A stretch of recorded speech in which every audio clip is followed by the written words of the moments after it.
All right, today we're going to talk about something pretty cool: how to actually master your own emotions and your time. Forget about feeling like a puppet on a string because we're about to hand you the controls. Do you ever get that feeling? You snap at someone and then you immediately regret it, or you find yourself endlessly scrolling when you know you should be working.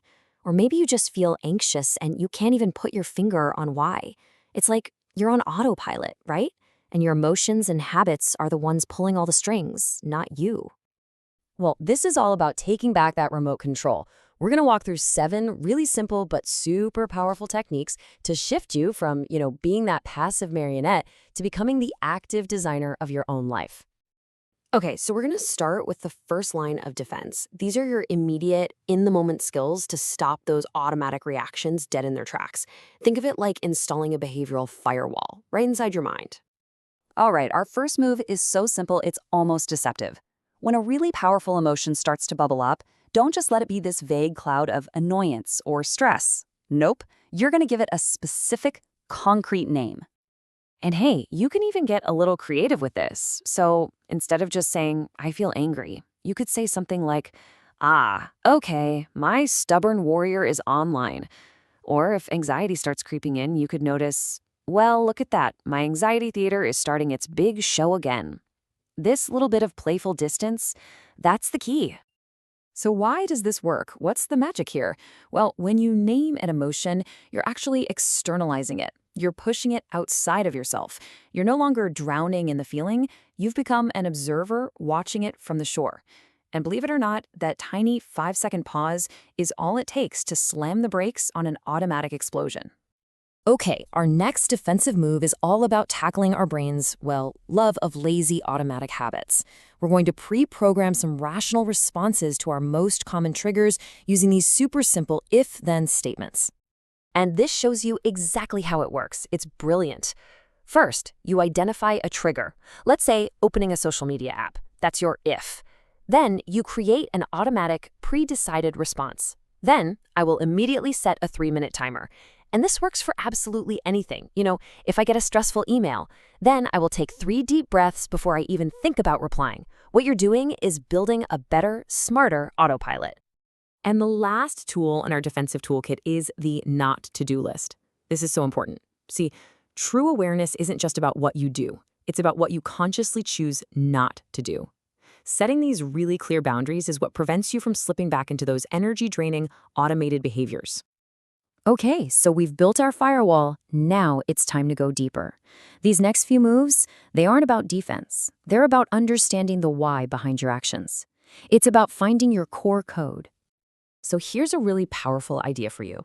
Your moments of greatest frustration, anger, or even betrayal, they aren't random. Not at all. They are actually signposts pointing directly to your most deeply held values. Let's call them your life landmines. And figuring them out is actually pretty simple. First, think about the last time you were just truly, genuinely furious. Got it? Now ask yourself, what rule of mine, what core value of mine was broken in that moment? The answer to that question, that reveals what you really, truly stand for. And this shows that connection perfectly. If getting stood up makes your blood boil, it's not just about the inconvenience. Of course not. It's because that action stepped right on your landmine, your core value of respect and commitment. Once you know where your landmines are, you can direct your energy to where it actually matters. Next up, in our discovery phase, where does your time actually go? I mean, your calendar might say one thing, but where is your attention, your life force truly being spent?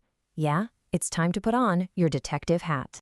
So for just a few days, I want you to track your time and categorize your activities. It's simple. Label the flow moments, those times you were so engaged you completely lost track of time.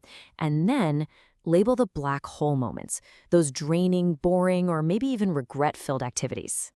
So why is this so powerful? Because the data you get is objective. It can't lie. It gives you undeniable proof. If you look at your chart and see it's just filled with black holes, well, that provides a really powerful motivation to make a change and to start actively designing more of those flow moments into your life. All right, we've built our defenses, we've started to discover our core code. Now it's time to move into the advanced techniques. This is all about breaking out of your own perspective and smashing through those self-imposed limits. You know, the biggest challenge with self-awareness is our own blind spots. It's just a fact. We simply cannot see ourselves fully. So, the only way to get that data is to use an external mirror. And that means asking for direct, honest feedback from someone you really trust. But don't just ask, hey, what are my flaws? Ask a much, much smarter question, like the one you see here. Asking when a strength becomes a weakness. That invites a way more nuanced and useful response. For example, when does my optimism turn into a way of just avoiding problems? See the difference? And here it is, the absolute golden rule of feedback. When you hear it, your only job is to listen. That's it. Don't defend yourself, don't justify, don't explain. Your goal is to collect data, not to win an argument. A simple, thank you, I'll think about that, is the most powerful response you can possibly give.